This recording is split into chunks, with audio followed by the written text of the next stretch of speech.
Aurelia Valencia, gadis yang telah menghabiskan 10 tahun di rumah sakit jiwa, akhirnya kembali ke keluarganya yang kaya. Namun saudara tirinya, Nadine Valencia, sengaja menutup gerbang besi dan menyuruhnya merangkak melalui lubang anjing. Yang mengejutkan semua orang, Aurelia hanya mengangkat kakinya dan menendang gerbang besi itu hingga roboh ke tanah, membuat Nadine membeku karena terkejut. Melihat hal itu, adik tirinya, Keanu Valencia, mengangkat cambuk untuk memberinya pelajaran. Namun cambuk tersebut direbut oleh Aurelia dan dicambukkan keras ke tubuh Keanu. Nadine bergegas membantu, tetapi ia juga terpukul mundur oleh satu ayunan cambuk. Tidak mau menerima kekalahan, Keanu mencoba menyerang lagi. Namun Aurelia melilitkan cambuk ke lehernya hingga ia ketakutan dan berteriak, memanggil ayah mereka, Arka Valencia, untuk menyelamatkannya. Arka menggunakan seluruh tenaganya, tetapi tidak mampu melepaskan tangan Aurelia. Ia pun memanggil para pengawal untuk menyerangnya bersama-sama. Namun lebih dari selusin pengawal tetap bukan tandingan Aurelia. Mereka semua dijatuhkan dengan mudah karena Aurelia bukan lagi gadis lemah yang dulu sering diintimidasi. Tak seorang pun tahu bahwa di dalam tubuhnya bersemayam jiwa seorang jenderal wanita kuno yang pernah memimpin ribuan pasukan. Ketika kedua pihak berada dalam jalan buntu, kepala keluarga terkaya di kota itu, Nathan Alistair, tiba-tiba datang dan menghentikan Arka sebelum melakukan tindakan yang lebih jauh. Nathan kemudian secara pribadi membawa Aurelia ke kediaman keluarga Alistair karena sejak kecil ia telah bertunangan dengan putra sulungnya, Rayhan Alistair.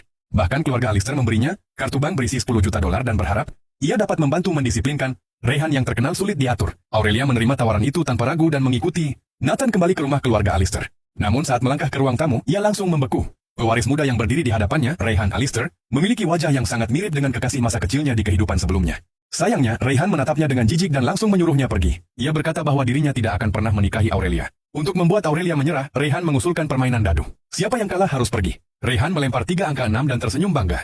Namun Aurelia hanya mengambil dadu itu dan menghancurkannya menjadi bubuk dengan tangan kosong. Rayhan tetap menolak mengakui kekalahan. Ia lalu menantang Aurelia dalam kontes minum. Tetapi di kehidupan sebelumnya, Aurelia adalah seorang jenderal perang yang tidak pernah kalah dalam adu minum. Setelah beberapa botol minuman keras habis, ekspresinya tetap tenang, sementara Rayhan justru tumbang lebih dulu karena mabuk berat. Aurelia sendiri yang mengantarnya kembali ke kamar. Dari kepala pelayan, ia mengetahui bahwa setelah ibu Rayhan meninggal secara tragis bertahun-tahun lalu, Rayhan tumbuh sendirian dan selalu menerima perlakuan dingin dari keluarganya. Mendengar kisah itu, hati Aurelia tersentuh. Ia memutuskan untuk tetap tinggal dan merawat Rayhan.